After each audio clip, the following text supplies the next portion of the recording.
नमस्कार दोस्तों, मेरा नाम है चंद्र प्रकाश और आज हम बात करेंगे डर की। लेकिन सिर्फ डर की नहीं, उस दिमाग की जो डर बनाता है। कल्पना करो, रात है, तुम अपने कमरे में हो और लाइट बंद है। अचानक खिड़की के पास से आवाज आती है, टक टक। तुम्हारा दिल तेज धड़कने लगता है, सांस थोड़ी भारी हो जाती है, हाथ ठंडे पड़ जाते हैं। तुम सोचते हो कोई है क्या बाहर, लेकिन जब तुम हिम्मत करके खिड़की खोलते हो तो पता चलता है वो सिर्फ हवा थी। तो सवाल ये है, अगर खतरा असली नहीं था तो शरीर ने ऐसे रिएक्ट क्यों किया? यही है चिंता का खेल।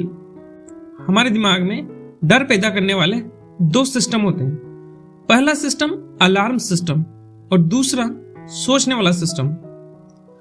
अलार्म सिस्टम, जिसे एमिग्डाला कहा जाता है, ये दिमाग का छोटा सा हिस्सा है लेकिन बहुत स्ट्रॉन्ग है। इसे ऐसे समझो जैसे घर में फायर अलार्म लगा हो। धुआं दिखा नहीं और तुरंत पी पी पी पी करने लग जाए। इसी तरह जब दिमाग को थोड़ा भी खतरा महसूस होता है तो ये शरीर को अलर्ट कर देता है। दिल तेज धड़कता है, सांस तेज हो जाती है, हाथ पसीजने लगते हैं और मसल्स कस जाते हैं। ये सोचता नहीं है, ये बस रिएक्ट कर देता है। दूसरा सिस्टम है कोर्टेक्स। ये सोचने वाला सिस्टम है। ये पूछता है, क्या सच में खतरा है? क्या ये सिर्फ मेरा डर है? क्या मैं सुरक्षित हूं? ये सोचता है, तुलना करता है, फैसला करता है। लेकिन कभी कभी अलार्म सिस्टम इतना तेज हो जाता है कि सोचने वाला सिस्टम उसकी आवाज ही नहीं सुन पाता और वहीं से शुरू होती है चिंता। एक उदाहरण से समझते हैं। मान लो एक बच्चा है आरव, उसे क्लास में कविता सुनानी है। उसका अलार्म सिस्टम कहता है, सब हंसेंगे, गलती मत करना। लेकिन उसका सोचने वाला दिमाग कहता है, अरे ये तो बस कविता है। अगर डर ज्यादा तेज हो जाए तो समझदार आवाज दब जाती है और बच्चा घबरा जाता है। यही है एंजाइटी। डर सीख जाता है। हमारा दिमाग सीखता है। अगर एक बार कुछ बुरा हुआ तो वो उसे याद कर रखता है। मान लो एक बार कुत्ते ने किसी बच्चे पर भौंक दिया। अब दिमाग क्या सीखेगा?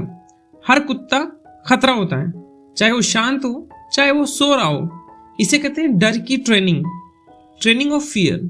दिमाग सोचता है, मैं तुम्हें दोबारा ऐसा महसूस नहीं होने दूंगा। लेकिन कभी कभी वो जरूरत से ज्यादा बचाने लगता है। जब अलार्म सिस्टम एक्टिव होता है, शरीर में एड्रेनलिन निकलता है, दिल तेज धड़कता है, खून मसल्स की तरफ जाता है, पेट में अजीब सा लगता है, हाथ कांप जाते हैं। इसे कहते हैं फाइट या फ्लाइट सिस्टम। मतलब या तो आप भागिए या आप लड़िए, दोनों में से आपको एक चूज करना है। लेकिन आजकल हमें शेर से नहीं भागना होता है, हमें बस इंटरव्यू देना होता है। लेकिन शरीर को यह फर्क नहीं समझ आता, क्योंकि हम असली खतरे से नहीं, अपने शरीर की प्रतिक्रिया से डर जाते हैं। दिल तेज धड़कता है, हम सोचते हैं कुछ गड़बड़ है, सांस तेज होती है, हम घबरा जाते हैं, फिर डर बढ़ता है, फिर शरीर और रिएक्ट करता है और ये एक चक्र बन जाता है। इसे कहते हैं चिंता का चक्र। चिंता का चक्र क्या है? देखो, पहले एक डर वाला विचार आता है, फिर शरीर रिएक्ट करता है, फिर हम उस रिएक्शन से डरते हैं और डर और बढ़ जाता है। जैसे अगर मैं फेल हो गया तो दिल तेज होगा, ओह मैं सच में फेल हो जाऊंगा, और चिंता बढ़ती जाती है। अच्छी बात क्या है इसमें? देखो, अब सबसे जरूरी बात है, दिमाग बदला जा सकता है। हाँ, दिमाग को फिर से ट्रेन किया जा सकता है। इसीलिए इस प्रक्रिया को कहते हैं रिवायर। मतलब नए तार जोड़ना, नई आदत बनाना, नई सोच सिखाना।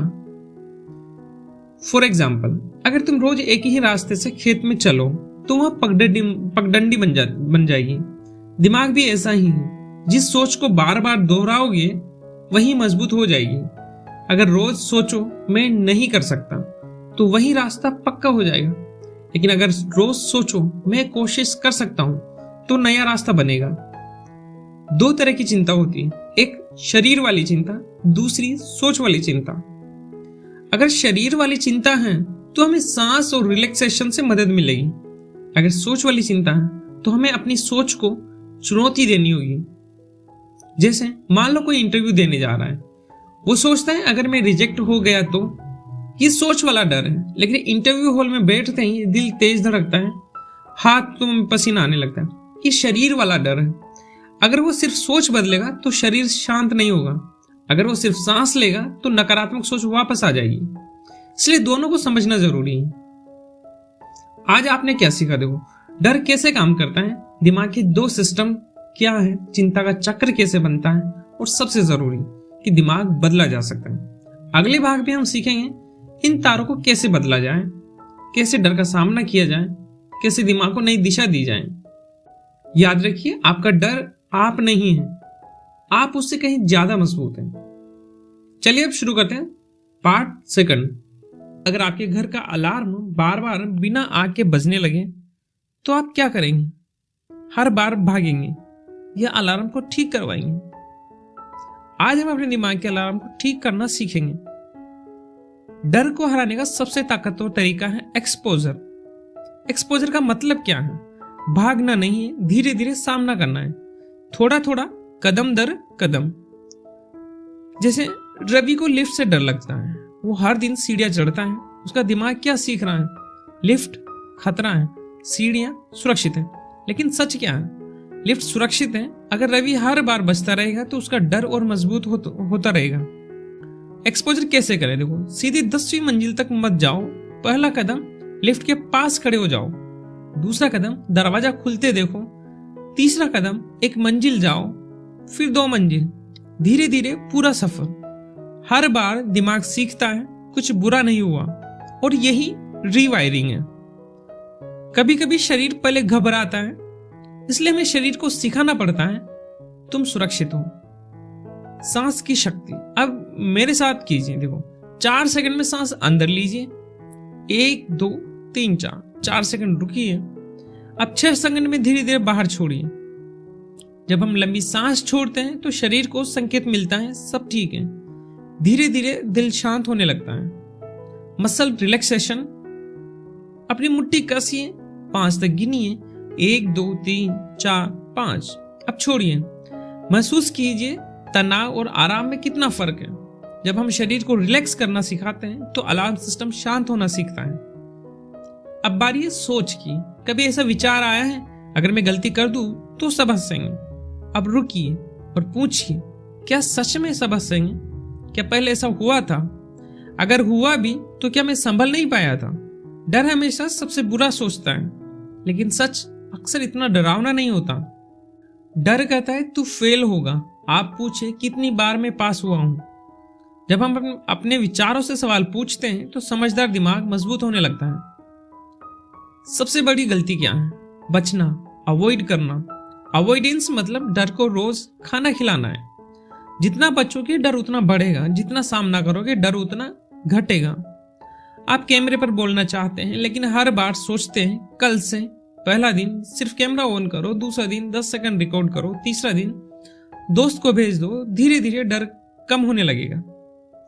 हमारा दिमाग प्लास्टिक जैसा है, इसे कहते हैं न्यूरोप्लास्टिसिटी। मतलब आप नए रास्ते बना सकते हैं। हर बार जब आप डर के बावजूद आगे बढ़ते हैं, आप दिमाग में नया तार जोड़ते हैं और पुराना डर वाला रास्ता धीरे धीरे कमजोर पड़ने लगता है। जब पैनिक अटैक आए तब क्या करें? तो सबसे पहले याद रखें ये खतरनाक नहीं है। सांस धीमी करें, भागे नहीं, खुद से कहें ये गुजर जाएगा। पैनिक अटैक समुद्र की लहर जैसा है, अगर आप खड़े रहेंगे तो वो खुद ही शांत हो जाएगी।